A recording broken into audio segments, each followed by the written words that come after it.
Here's an exercise demonstration video for the hip thrust. The hip thrust is just like the glute bridge, except we have elevation underneath our shoulders. You could do that elevation with a standard bench in a gym or a sturdy piece of furniture at your house. I'm using this weightlifting keg. You can use something similar or even a stack of cushions if that's all you have. When you do the hip thrust, we're going to focus on making sure that this top position has alignment through the neck and torso all the way down to the knees. So you can see this stripe along the side of my shorts. We want to continue that vertical line all the way through the rest of the body. And then we want the heels flat on the floor and the shins vertical.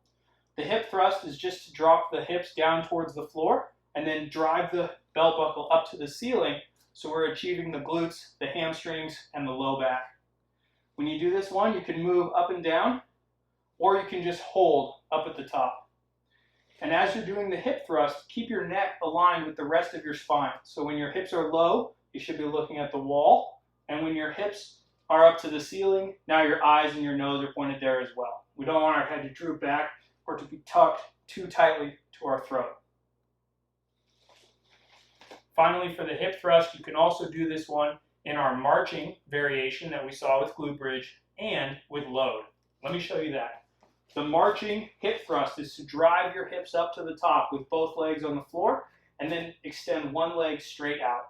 And you can see that my kneecaps are just lined up with each other. I haven't elevated this leg up higher than the other side. Keep this neutral position, braced, put the foot down, maintain that rigidity, and switch to take the other foot off the ground.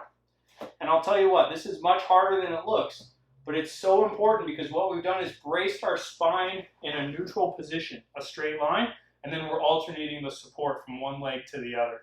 So the abs and the glutes have to do a lot of work to maintain that rigidity and to prevent any rotation while you're doing this movement. Finally, we can do this with load.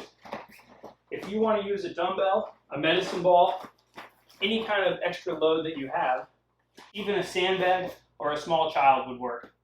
I like to load the weight from the side. So start down on the bottom so you have safety, and then put your body on this object and lift your hips up to the ceiling. Notice there that I brought my feet in a little closer so that my shins are vertical. And now our movement is down and up. Keeping that tone in the abs, feeling that brace that comes from working the muscles on the front side of the body, simultaneous to the muscles on the back side of the body. And remember, neutral neck position and consistent breathing while you do these reps. Of course, you can move it, you can hold it, and you can do a loaded version of the march that we practiced a few minutes ago.